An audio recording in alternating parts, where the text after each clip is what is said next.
Content addiction has never been as normalized as it is today. When you wake up, you immediately grab your phone and start scrolling. We watch YouTube videos while we eat food, scroll through social media on the toilet. Fuck, even some people listen to music in the shower. In a world of overstimulation, it seems very hard to take a step back, but believe me, it's not impossible. That's why today I'm going to give you guys a step-by-step guide on how to kill your content addiction. And trust me, you're going to want to stick around to the end because the last step might shock you. Step 1. Search and destroy. The first thing we need to do is go through all the apps on your phone and see which ones we need to eliminate. Now the best way to do this is to go into your settings right now and check your screen time so you can see what apps you're spending the most time on. My honest piece of advice is to only keep the apps that you need. Now this doesn't mean go and delete every app you have, because entertainment is also a need and you're not going to get rid of everything anyway. That's just not realistic. Say if you spend a lot of time on an Instagram or a Snapchat, but you need to keep it to message your friends or whatever it is, instead of deleting it, what you can do is put an app timer on it, which will limit the amount of time you can use the app based on what you choose. Now obviously you can easily just edit it or discard the app timer if you want to use it more, so it is going to involve some willpower to stay consistent with this, but so what? If it was easy, no one would be addicted to their phones. And a bit of struggle only makes it more worth it once you achieve these goals, because at the end of the day you know yourself better than anyone else does, and you know if you're coping right now and using an app too much. If you are, delete them. If you're not, keep them. It's that simple. Step 2. Turn notifications off. The number one best setting you can put on your phone for productivity and success is the do not disturb mode, because what this does is turn off all your notifications. That way your attention span isn't stolen like that because your favorite YouTuber uploaded a video or the girl you like texted you. By disabling notifications, it allows you to use your phone when you want to use it and to do the things you want to do. Like, how many times have you opened up your phone with the intention to do something? Maybe you wanted to look something up,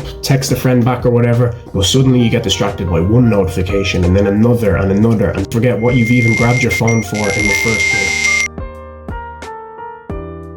Step 3. Substitution method. Like I said earlier, you're not going to go from all the content you consume now to an intense monk mode. That's just not how it works. You have to be realistic, and that's where the substitution method comes in. I don't believe all content is the same. I mean, obviously it isn't. There's types of content that are going to have a much more negative effect on you. Obviously the likes of porn, brain rot short form content are going to have the worst effect on your brain, whereas a good self-improvement video or a podcast can have the opposite effect. Now that's not to say watching 10 hours of self-improvement videos is productive or the right thing to do. No. What it means is listening to a 2-hour podcast is much better than a 2-hour TikTok scroll, or watching a self-improvement video is better than loading up the hub. You get my point. If you're looking for a good place to spend your screen time productively, I've just launched a brand new Discord server for young men on self-improvement. There's a link in the description and in the pinned comments down below. If you're interested, make sure to check it out now and drop an introduction post in the server. Step 4. Do more. I've saved the best piece of advice in this video for last. The number one reason why your screen time is so high is because you don't do enough during the day. I mean, obviously it is. You think the most successful people in the world and the people you look up to have time to watch skibbity toilet videos? Obviously not, because it's below them, because they wake up every single day with a clear goal in mind, something to chase, something so exciting it makes every other activity seem uninteresting. Find something you can pour hours into without getting bored, and that's not going to just fall out of the sky. Spend some time alone with a pen and paper and just write down 10 things you'd like to do, or 10 skills you'd like to improve upon, and then try it. If you have zero interest in it, give up.